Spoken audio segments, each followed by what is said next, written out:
আসসালামু আলাইকুম ওয়া রাহমাতুল্লাহি ওয়া বারাকাতুহু। ভিউয়ার্স, আজকে আমাদের ভিডিওটি যেই টপিক নিয়ে করব, এটা হচ্ছে আপনার টাইটেল দেখে নিশ্চয়ই বুঝতে পারতেছেন যে আমরা কি বিষয় নিয়ে ভিডিও করব। তো মব জাস্টিস সম্পর্কে আমরা সবাই তো মোটামুটি ধারণা রাখি, এবং বর্তমানে এই মব জাস্টিসটা সারা বাংলাদেশে ছড়ায় গেছে। যেমন ঢাকা শহরে মব জাস্টিসের নাম করে সোহাগ ভাইকে মেরে ফেলানো হলো, তারপর একটা পরিবারের 3 জনকে মেরে ফেলানো হলো মব জাস্টিসের আওতায়। তো ভিউয়ার্স, আপনারা কি জানেন যে ঢাকা শহরের বাদে গ্রাম দেশে মব জাস্টিসের প্রবণতা অনেক বেশি। বছরের পর বছর ধরে দুর্বলের প্রতি সবলের অত্যাচার, বছরের পর বছর ধরে বাইরের থেকে আসা কোনো পরিবারের উপর এই গ্রাম্য মব জাস্টিসের অত্যাচার এটা অধিক হারে চলে আসতেছে। মব জাস্টিসটা কি? মব জাস্টিস হচ্ছে কোনো একটা ধরেন বিষয় নিয়ে, কোনো একটা মানে দুর্বল পরিবার নিয়ে বা বাইরের থেকে আসা কোনো একটা পরিবারের সাথে কোনো অসঙ্গতি বা আপনার সেই পরিবারটাকে উচ্ছেদ করার যদি চিন্তা ভাবনা থাকে, তাহলে গ্রামের যত মানে শুধু গ্রাম না, ধরেন ঢাকায় যদি চিন্তা করে যে না এই পরিবারটা বা এই লোকটাকে কোনো ক্ষতি করার চেষ্টা, তখন এটা মব জাস্টিস মানে কতজন লোক বা এলাকাবাসী মিলে ওই পরিবারটার উপরে হামলা করা বা পরিবারটার উপরে কোনো দোষ আরোপ করা বা তাদেরকে মোট কথা ক্ষতি করা। তো এখন একজন প্রকৃতপক্ষে যদি ক্ষতি করে তাহলে তো তার নাম পড়বে। এখন যদি এলাকাবাসী সবাই মিলে যদি সেই ক্ষতিটা করে পরিবারের, তাহলে কিন্তু কোনো আসামি নেই, এই জায়গায় কোনো আসামি নেই। এটা হচ্ছে মানে জনগণের ধরতে গেলে সব এখন আসামি নেই, কাকে ধরবে? এটা হচ্ছে নতুন ক্রমে বাংলাদেশ এই যে 24শে জুলাইয়ের পর আমরা দেশ স্বাধীন হওয়ার পর এই মব জাস্টিসের প্রবণতাটা অনেক বাড়ছে।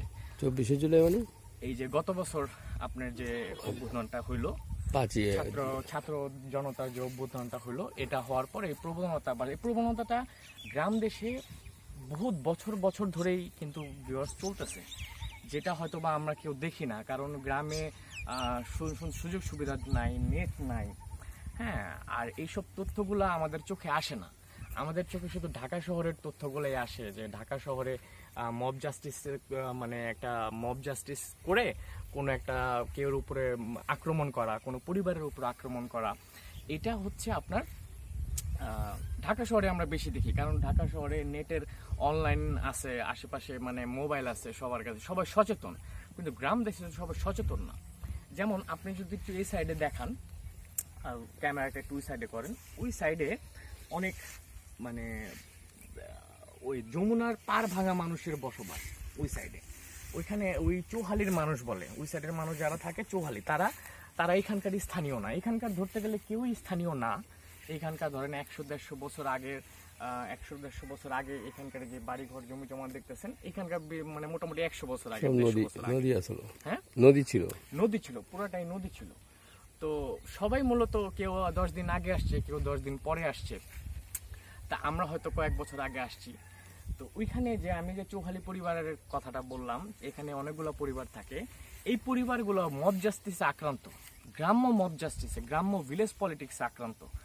কারণ তাদেরকে মানে সবাই একটা হেয় চোখে দেখে, কোনো কিছু হইলে গ্রামবাসী সবাই মিলা তাদের উপর একটা অত্যাচার করে, একটা মানে একটা হেয় মনোভাব, যে কোনো বিষয় নিয়ে গ্রামবাসী এক হয়ে যায়, এক হইয়া মব জাস্টিস করে।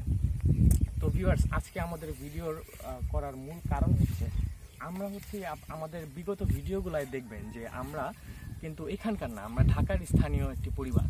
তো আমরা এখানে বিপদে পড়ে 2010 সালে যখন আওয়ামী লীগ সরকার আমলে আমার বাবা আপনার এই শেয়ার ব্যবসায় পুরোপুরি ধস খায়। সালমান এফ রহমানের গ্যামলিংয়ের কারণে অনেক মানুষের, অনেক পরিবারের জীবন কিন্তু নষ্ট হয়ে গেছে। সেরকম আমরা একটা পরিবার, আমাদের জীবনটা নষ্ট হয়ে গেছে। তো আমরা বাধ্য হয়ে এই গ্রামে, আমাদের জমি কেনা ছিল, এই গ্রামে আমরা বসবাস শুরু করি। তো বসবাস শুরু করার পর থেকেই আমাদের সাথে গ্রামের মানুষের যে একটা মনোভাব, গ্রামের মানুষের যে একটা মানে সিম্প্যাথি, এটা মানে সিম্প্যাথি বলবো না, এটা হচ্ছে উপর দিয়ে সিম্প্যাথি, ভিতর দিয়ে হচ্ছে তলে তলে আমাদের গাছ কাটার একটা প্রচেষ্টা। মানে কিভাবে আমাদের সর্বদিক দিয়ে গ্রাস করা যায়, সর্বদিক দিয়ে কিভাবে আমাদের চাপে রাখা যায়। আমাদের কোনো একটা মানে পায়ে আমরা যদি হাঁটি তাতেও সমস্যা, আমরা যদি কুক দেই তাতেও সমস্যা, হ্যাঁ, আমরা যদি এই যে দেখেন আমরা ছাগল পালি, গরু পালি, তাতেও সমস্যা। কিভাবে সমস্যা আমি আপনাদের বিস্তারিত ভাঙে একটু বলবো, একটু টাচ দেব। যেমন আমাদের দ্বারা আমাদের এই ছাগল পাগল আশেপাশে কিন্তু অনেক ধরনের ক্ষেত ফসলি জমি আছে, যেমন অনেকে পাট বুনছে, অনেকে এটা বুনছে ওইটা বুনছে। আমার বাড়িটা এই যে এটা হচ্ছে আমার বাড়ি, দেখেন ভিউয়ার্স, এই যে এটা হচ্ছে আমার বাড়ি। আমার বাড়ির আশেপাশে মানুষের জমি আছে। মানুষ ইচ্ছা করলে এমন ফসল ফলাইতে পারে যেটা হয়তো বা 2 মাস মেয়াদি, 3 মাস মেয়াদি, অনেক ধরনের ফসল আছে, তরিতরকারি ফসল আছে, কিন্তু সেটা ছাড়া করতেছে না। তারা এমন ফসল বুনবে যেটা দীর্ঘমেয়াদী, যেটা আমাদের সমস্যা হয়। যেমন অনেকে ঘাস বুনে। আমার বাড়ির যে বললাম যে আশেপাশে সম্পূর্ণ ঘাস ক্ষেত। আপনি দেখেন, আপনি একটা বসত বাড়ির পুরো পাশটা, আমাদের আর পুরোটাই আমাদের বাড়ির চতুর্দিক দিয়ে ঘাস বোনা। ঘাস বুনলে কি হয়, এদিকে আশেপাশে খোলা, তো শিয়ালের আক্রমণটা বেশি হয়। আমার ছোট ছোট 2টা বাচ্চা আছে, তো শিয়ালের উপদ্রব বেশি। আমরা গত 8টা বছর ধরে এটা সহ্য করে আসতেছি। কেউ কিছু বলার নাই, কেউ কিছু দেখার নাই, কেউ দেখার নাই। এদিকে প্রশাসনও আসবে না এত ভুট্টামারা গ্রামে যে এই জিনিসটা দেখার জন্য। কিন্তু মানুষ তো ভুলে গেছে, এখন হচ্ছে অনলাইনের যুগ, এখন সবার হাতে হাতে মোবাইল। যে আমাদের বাড়ির চারদিকে কিন্তু ঘাস লাগানো। অন্যান্য গৃহস্থ বাড়ি যারা এখানকার স্থানীয়, তারা কিন্তু দেখবেন যে আশেপাশে চারদিক বন্ধ করে রাখে না। কারণ কি, ওরা স্থানীয়, ওরা যদি এরকম করে একজন আরেকজনের হয়তো সয়শরিক লাগে, একজন আরেকজন দেখে যে এইভাবে চারদিকটা বন্ধ করে রাখলে পরিবারটা কিভাবে বাঁচবে। কিন্তু আমরা তো ফাঁকের থেকে আসছি, মানে আমরা তো অন্য জায়গার থেকে আসছি, তা আমরা কেউ কিছু বলতেও পারি না। যাদের মাধ্যমে আমরা আসছি তারাও আমাদের সাপোর্টে নাই। এটার একটা অন্যতম কারণ হচ্ছে আমাদের, আপনারা একটু দেখেন ওইখানে জুম করে, যে আমাদের বাড়িটা পুরোপুরি রাস্তার পাশে, পুরোপুরি রাস্তার সামনে আমাদের জমিটা।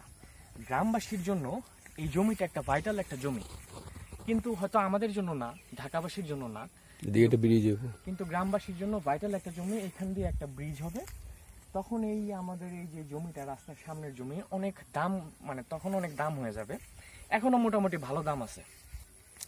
তো আমাদের সেই প্রথম থেকেই চেষ্টা করতেছে যে কিভাবে আমরা 8টা বছরে কিভাবে আমাদের এখান থেকে মানে খেদানো যায়, কিভাবে আমাদের এখান থেকে উচ্ছেদ করা যায়। তো এর জন্য নানানভাবে আমাদের প্রতিকূলতা দিয়ে রাখছে। যেমন আশেপাশে ঘাস ক্ষেত, আশেপাশে এমন কিছু চাষ করে যেটা মনে করেন আমাদের জন্য খুব কষ্টকর। আমরা কেউ বলতেও পারি না, সইতেও পারি না। আবার আমি কয়েকটা ছাগল পালি, এই ছাগলগুলো বাইরে আসে, আসার পর এখন কিন্তু খোলা, দেখেন আশেপাশে, দেখেন আশেপাশে সম্পূর্ণ খোলা। তো আমি আমার ছাগলগুলো ছেড়ে খাওয়াই। ছাগলগুলো অনেক সময় যে পাট খেতে মাঝে মাঝে লাগে, তো পাট খেতে লাগে, 2-1টা পাট খায়, 2-1টা পাট। বাড়ির পাশেও আমার পাট ক্ষেত বুনছে। তো একটা বসত বাড়ির সামনে যখন একটা কোনো কিছু আবাদ করা হয়, সেই বসত বাড়িতে তো অনেক কিছু লালন পালন করে। আমার গরুটা যেও ছুইটাও সে পাট খেতে আক্রমণ করতে পারে, আমার ছাগলগুলো যেও মাঝে মাঝে আক্রমণ করতে পারে, যেহেতু বসত বাড়ির সামনে ওনার জমিটা। গরু যে কোনো সময় ছুটে যেতে গরু পারে, যে কোনো সময় ছুটে যে আক্রমণ করতে পারে। এখন আমি আপনাদের দেখাবো ভিউয়ার্স, যে আমার ছাগল গত 2 দিন আগে একটা পাট খেতে পাট নষ্ট করছে। তো পাট নষ্ট করছে সামান্য, হাতে গোনা। আমি আপনাদের ভিডিওটা দেখাবো। তো ভিউয়ার্স, যেই জমিটা নিয়ে এতক্ষণ কথা বললাম, এটা হচ্ছে সেই জমিটা। এই জমিটার আপনার দেখেন যে এই জমিটায় আমার ছাগল এইখান দিয়ে ঢুকে, এই যেই পাটগুলো ভাঙা বেঁকা, হ্যাঁ, এমনি কিন্তু পুরো ক্ষেত ঠিক আছে। আপনি পুরো ক্ষেতটা দেখেন, হ্যাঁ, এখান দিয়েও যে যায় ছাগলগুলো, তাও কিন্তু নষ্ট হয় নাই। হ্যাঁ, 2-1টা ছাগল মানে যাওয়ার পথে হয়তো মাথা খাইছে, কিন্তু এই যে কোনো বাঁকাগুলো দেখতেছেন, শুধুমাত্র এইটুক ভাঙছে। আর ভাঙছে এই কারণে ওই দিন ছাগলের শিয়ালের আক্রমণ করে ছাগলগুলো, প্রত্যেকটা ছাগল দড়ি ছিঁড়ে, আমি যে দূরে বাইধা দিয়েছিলাম, প্রত্যেকটা ছাগল দড়ি ছিঁড়ে ছুইটা বাসায় যাওয়ার সময় এখানে ঢুকে। কারণ বোবা জানোয়ার তো আর ছিঁড়ে না যে এটা কার ক্ষেত কার জমি বা তো এখানে ঢুকে এই কয়টা পাট নষ্ট করে। যেগুলো বাঁকানো আপনাদেরকে দেখাই, এই যে এই বেড়াও কিন্তু মোটামুটি 1 হাত ফাঁকে দিছে। বেড়ার পাশে কিন্তু মানে এখানে কিন্তু কোনো পাট নাই। এই ভিতরে এই যে কয়েকটা পাট, প্রায় মোটামুটি গুনলে 20-25টা পাট হবে। কিন্তু এর জন্য এই গ্রামবাসী একটা মব সৃষ্টি কইরা, এই গ্রামবাসী মূলত 10 থেকে 12 জন লোক, তারা আমার বাসায় পরের দিন আসে। যেদিন নষ্ট করছে সেদিনই কিন্তু সেই জমিওয়ালা বা ক্ষেতালার ছেলে আমাদের বাসায় এসে সুন্দরভাবে বইলে গেছে। আমরাও তাদের কাছে অনেকভাবে বলছি যে আচ্ছা ঠিক আছে, ভুল হয়ে গেছে, ছাগল জিনিস এটা তো আর ইচ্ছা করে খায় নাই, বোবা জানোয়ার তো জানেও না, তো ভাই ভুল হয়ে গেছে, ঠিক আছে। তো গেছে, পরের দিন সকালবেলা ওনার মা আসছে, মা এসে ওনার মাকেও সুন্দরভাবে বলা হয়েছে যে এই প্রবলেম, ঠিক আছে আমাদের ভুল হয়ে গেছে, আমরা আসলে দেখি নাই, খায়া ফেলাইছি, এখন আর কি করার, কিছু করার নাই। কিন্তু তারপরেও ওনাদের স্বাদ মেটে নাই। মানে এখানে টার্গেট তো শুধু ঘাস খাওয়া, ছাগল খাওয়া না, টার্গেট হচ্ছে যে কোনো উপায়ে আমাদের উচ্ছেদ করা, একটা মত সৃষ্টি করা, যে কোনো উপায়ে আমাদের উচ্ছেদ করা। এটা তো শুধু আমি একটা ঘটনা বললাম, এছাড়া এই 8 বছর এরকম হাজারো অনেক ঘটনা ঘটে গেছে ভিউয়ার্স, হাজারো অনেক ঘটনা ঘটে গেছে। গ্রামবাসী এরকম মত সৃষ্টি করার মাধ্যমে আমাদের উপরে একটা চাপ সৃষ্টি করে সব সময়। শুধু আমরা না, আমাদের মতো যারা এরকম বাইরের থেকে আসে তাদের সাথে এই জিনিসটা করে। হ্যাঁ, যেমন চৌহালির যে লোকগুলা, তারা এই বিষয়ে অনেক আক্রান্ত এবং আমাদের সাথে অনেক শেয়ার করে যে ভাই আমরা এই মানুষের এই শয়তানির জ্বালায় আমরা ভাই থাকতে পারতেছি না। তো উনি আসার পর যে ঘটনা আমার বলতেছিলাম, তো বাসার মধ্যে মনে করেন 10-12 জন লোক নিয়ে আসে। আমাদের এখানে কিন্তু কোনো আত্মীয় স্বজন নাই, কোনো সয়শরিক নাই যে বিচারের বা কোনো একটা বিচার হলে বা আমার চাচা আসবে, আমার ভাই আসবে, কেউ নাই। এখানে আমরা সম্পূর্ণ একা। যাদের মাধ্যমে আমাদের মানে এখানে যাদের আমরা চিনি বা যারা আমাদের মোটামুটি কাছের, তারাও ভিতরে ভিতরে চায় না যে আমরা এখানে থাকি। কারণ এই যে জমিটার জন্য ভিউয়ার্স, আপনাদের বললাম এই জমিটা অনেক ভাইটাল একটা জমি। আমাদের এই আত্মীয় স্বজনের মধ্যে কেউ হয়তো চায় তার মেয়ের জন্য মেয়ের জমিটা দেওয়ার, কোনো ছেলের জন্য জমিটা তৈরি করা, মানে ছেলের বিয়ে করে এই জমিটা দিবে। তো এই জমিটার উপরে মূলত আক্রোশ। এবং আমাদের সেই 8 বছর ধরেই আমাদের খেদানোর জন্য নানানভাবে নানান উপায়ে আমাদের টিনের চালে ঢেল মারা, আমাদের নানান প্রকার ভয় দেখানো। অলরেডি কিন্তু আমাদের এই গ্রামে আসার পর 3বার চুরি হয়ে গেছে। 3বার আমাদের গ্রামে মানে বাসায় চুরি হয়েছে। হ্যাঁ, সিংহতে চুরি হয়েছে। মানে আমাদের একটা আতঙ্কিত করা, ভয় করা, যাতে আমরা এখান থেকে চলে যাই। তো ভিউয়ার্স, 8টা বছর আসলে কপালের নির্মম পরিহাসের কারণে এই গ্রামে আসছি। আমরা ঢাকার স্থানীয় একটি পরিবার। তো গ্রামে আসার পর আমি যেটা ভিউয়ার্স বলতেছিলাম যে 12-14 জন মিলে আমাদের বাসায় পরের দিন আসে। আসার পর ওনাদের কাছে যখন পুরোপুরি বিস্তারিত জিনিসটা ভাঙা বললাম এবং এটাও বললাম যে ভাই আপনারা তো যেমন সয়শরিক আত্মীয় স্বজন নিয়ে আসছেন, আমাদের তো সয়শরিক নাই, তাহলে আমরা মোবাইল দিয়ে ভিডিও করি। আমাদের আত্মীয় হচ্ছে আপনারা সারা বাংলাদেশ, আপনাদের এই যে দর্শক, আমাদের চ্যানেলের দর্শকগুলোই এখন বর্তমানে আমাদের আত্মীয়। কারণ আপনাদের দেখানো ছাড়া আমাদের আর কোনো উপায় নেই। তো আমরা যখন এই কথাটা বললাম, যখন মানে দুষ্ট বুদ্ধির মানুষগুলা যারা আছে, তারা সাথে সাথে বাড়ির চিপা চাপা দিয়ে বের হয়ে গেছে। এবং যারা ওখানে ছিল, যারা ফরফর করতেছিল এই কথাটা বলার পর, তারাও মোটামুটি সুন্দরভাবে আমাদের সাথে কথা বলা শুরু করছে। কিন্তু এই কথা বলার আগ পর্যন্ত আমার আব্বার সাথে কিন্তু তারা মানে অন্য টোনে, গলার টোনটা তখন অন্য ছিল। তো যাই হোক ভিউয়ার্স, তারপর তাদেরকে সম্পূর্ণভাবে ভাঙা সবকিছু বলা হয়। তো আমি যেটা ভিউয়ার্স বলতেছিলাম যে প্রশাসন যদি একটু নজর দেয় আমাদের গ্রামের ভিতরে যদি একটা করে কমিটি থাকে, তাহলে কিন্তু এই যে মব সৃষ্টির মাধ্যমে মানুষের উপর যে একটা জ্বালা যন্ত্রণা, মানে বাইরের থেকে যারা আসছে তাদের উপরে যে একটা নির্মম একটা অত্যাচার, এটা কিন্তু ভিউয়ার্স বন্ধ হয়ে যাবে। তো আমি বিনীত অনুরোধ করব, যেই সরকারি আসুক বা যেই সরকারের বর্তমান যারা আছে তাদেরকে আমি একটু অনুরোধ করব যে গ্রামের প্রত্যন্ত ভিতরে যাতে একটা করে কমিটি সৃষ্টি হয়, যাতে আমরা যাই অন্তত সেই কমিটির কাছে বলতে পারি যে ভাই আমাদের এই প্রবলেম হইতেছে। সেই কমিটির কাছে যাতে আমরা বলতে, এখানে কমিটি নাই, এখানে হচ্ছে গ্রাম্য সালিশের মাধ্যমে গ্রাম্য সালিশ। আর একটা উন্মুক্ত একটা কিছু আমাদের এই ভিডিওর মাধ্যমে যাতে জানাইতে পারি, এরকম একটা লিংক দেন। আমরা যাতে এই ভিডিওর মাধ্যমে উন্মুক্ত ভাবে যাতে জানাইতে পারি, যাতে সহজেই মানুষের কাছে যাতে প্রশাসনের কাছে যাতে পৌঁছায় যায়, একটা লিংক, সেই প্ল্যাটফর্ম বা সেই লিংক আমরা চাচ্ছি, যাতে মানে এটা সবার জন্য সহজ হয়। ওই লিংকে আমরা পোস্ট করে দেব। আমাদের মতো ভুক্তভোগী এরকম হাজারো পরিবার আছে। 8 বছর ধরে আমরা আছি, আমরা এখানে থাকার শুরু থেকেই আমাদের সাথে উৎপাত, শুরু থেকেই। এই আমরা যদি গাছে কোনো কিছু যদি বুনি, আগে করতো যে কোনো আমরা গাছ রোপণ করলে গাছ উঠাই ফেলতো, গাছ কাইটা দিত, গাছের ফল পাইতাম না। এখন আবার শুরু হয়েছে এই যে ছাগলের, মানে এখন তো আর কোনো উপায় পাইতেছে না, এই ছাগলের 2-4টা পাতা খাইতেছে। এই পুরা গ্রামবাসী মব সৃষ্টির মাধ্যমে 10-12 জন মিলে আমাদের বাসায় উপস্থিত হইতেছে এবং মনে করেন আমাদেরকে পারে না ধরে মার দেয়, পারে না ধরে আমাদের মানে একটা অত্যাচার করে।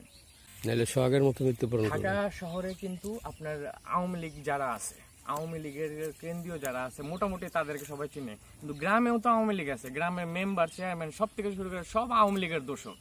তারা কিন্তু এখনো সক্রিয় আছে। হ্যাঁ, তারা এখনো সক্রিয়, তারা এখনো সেই ইটা ধরে রাখছে, প্রতিপত্তিটা ধরে রাখছে, এবং গ্রামের মানুষের উপর সুযোগ পাইলেই সেই তাদের যেই মানে আক্রমণাত্মক যে ভাবটা, সেই ভাবটা প্রকাশ করতেছে, সেটা চায়ের দোকানে হোক, কারো বাড়িতে হোক, প্রকাশ করতেছে। তারা মোটামুটি মানে মূলত আওয়ামী লীগের দোষর। এই যে কালকে যে মানে যারা আসছিল, এর মধ্যেও কিছু আওয়ামী লীগ পন্থী লোক ছিল। আমি এখন আপনাদের যদি সেই ছবিগুলো ভিডিওগুলো দেখাই, আমি পুরোপুরিভাবে তাদের শত্রু হয়ে যাব। তো দেখানোর দরকার নেই, আমি জাস্ট আপনাদের এতটুকুই বললাম। কারণ আওয়ামী লীগের অনেক কর্মী গ্রামে এখনো সক্রিয়। হ্যাঁ, গ্রামে এখনো সক্রিয়, তারা ভিতরে ভিতরে কিন্তু ওই প্রতিপত্তিটা ধরে রাখছে। এবং দুর্বলের প্রতি যে সবলের অত্যাচারটা, এটা গ্রামে অনেক বেশি, অনেক বেশি। এটা বলার বাইরে, এটা ভাষা রাখে না বলার। তো ভিউয়ার্স, ছোটখাটো কোনো কিছু হইলেই 10-12 জন মিলে আমাদের বাসায় এসে পড়ে। তো আমাদের তো আসলে শরীক নাই, আপনারাই আমাদের শরীক। এই সারা বাংলাদেশ আমাদের শরীক, সারা বাংলাদেশ আমাদের আত্মীয়। এই জন্য সারা বাংলাদেশের মানুষের কাছে আমার একটাই রিকোয়েস্ট, ভিউয়ার্স, আপনারা অন্তত সবাই সচেতন হন। যে যেখান থেকে পারেন সচেতন হন। প্রশাসনের কাছে আমার একটাই বিনীত অনুরোধ, আপনারা গ্রামের দিকে নজর দেন। ঢাকা শহরে মদ সৃষ্টি করে সোহাগের মতো মানুষকে মেরে ফেলতেছে। একটা পরিবারের 3 জন মানুষকে ওই দিন মেরে ফেলছে মদ সৃষ্টি করার মাধ্যমে। মানে মব সৃষ্টি করার মাধ্যমে বলতে কি, এলাকাবাসী, গ্রামবাসী সবাই মিলে চাপ দিয়া মেরে ফেলতেছে একটা পরিবার। একটা ভালো ছেলেকে মাদকের টাইটেল দিয়া ছেলের জীবনটা নষ্ট করে দিতেছে। এরকম অহরহ হইতেছে, অহরহ। আমরা মোবাইলে ভিডিও দেখলে, মানে খবর দেখলে আপনারা দেখবেন যে এরকম মানুষ মারার যে যে তাকে আওয়ামী লীগ টাইটেল দিয়া সে মাদক বিক্রি করে, এই টাইটেল দিয়া পুরো পরিবার মাদক বিক্রি করে, এমনও বলা হইতেছে যে পুরো পরিবার মাদক বিক্রি করে। আসলে কিন্তু এগুলো মদ সৃষ্টির মাধ্যমে। কেন ভিউয়ার্স, আমাদের জমিটা একটা ভাইটাল একটা জায়গায়, এই জমির উপর সবার অনেকের টার্গেট। তো আমাদের এমন হইতে পারে, কয়দিন পরে বলবো আমরা মাদক বিক্রি করি, কয়দিন পরে বলবো আমরা এদিকে পতিতার ব্যবসা করি। ভিউয়ার্স, আমরা 8টা বছর ধরে সহ্য করতেছি, অনেক সহ্য করতেছি। ছাগল একটা পাতা খাইলো, তাতেও আমাদের বাড়িতে 15 জন লোক ভিউয়ার্স আইসা পড়ে। তো এর জন্য ভিউয়ার্স, আমাদের আপনাদের কাছে এটা বলা যে আপনারা যে যেখান থেকে আসেন সচেতনতা সৃষ্টি করেন। আওয়ামী লীগের দোসর গ্রাম সহ পুরো সারা বাংলাদেশে কিন্তু আওয়ামী লীগের দোসর এখনো আছে। আওয়ামী লীগ মুক্ত কিন্তু এখনো হয় না, হবেও না। এই গ্রামের ভিতর মেম্বার, চেয়ারম্যান যারা আগে ছিল সবাই আওয়ামী লীগের। আমরা সচেতন, এরা এখনো পটর করে মুখ দিয়ে। তো ভিউয়ার্স, আপনাদের মানে আমি প্রশাসনের কাছে এটুক, টাঙ্গাইল প্রশাসনের কাছে এটুকু আমি নিতে চাই, আপনারা অন্তত একটি করে কমিটি গঠন করা হয়। এবং জনপ্রশাসনের কাছে আমার একটাই অনুরোধ, এই আওয়ামী লীগ পন্থী শক্তিরা এই গ্রামে বা প্রত্যেকটা গ্রামে সক্রিয়, এবং তারা এই মত সৃষ্টির মাধ্যমে আমাদের মতো এই অসহায় পরিবারগুলোর সাথে যেই ধরনের অত্যাচারগুলো করছে, সেই সম্পর্কিত আমরা যাতে কোনো প্ল্যাটফর্মে অভিযোগ জানাতে পারি, সেই বিষয়ে আমি টাঙ্গাইল জনপ্রশাসনের কাছে অনুরোধ জানাচ্ছি। এবং আপনাদের কাছে ভিউয়ার্স অনুরোধ জানাচ্ছি, ভিডিওটি বেশি বেশি করে শেয়ার করেন, সবাই সচেতনতা সৃষ্টি করেন, এবং গ্রামের দুস্থ পরিবারগুলোকে একটু সাহায্য করেন। ভিউয়ার্স, ভিডিওটি আর বড় করব না, আপনাদের কাছে একটাই অনুরোধ, ভিডিওটি বেশি বেশি করে শেয়ার করবেন। আসসালামু আলাইকুম ওয়া রাহমাতুল্লাহ।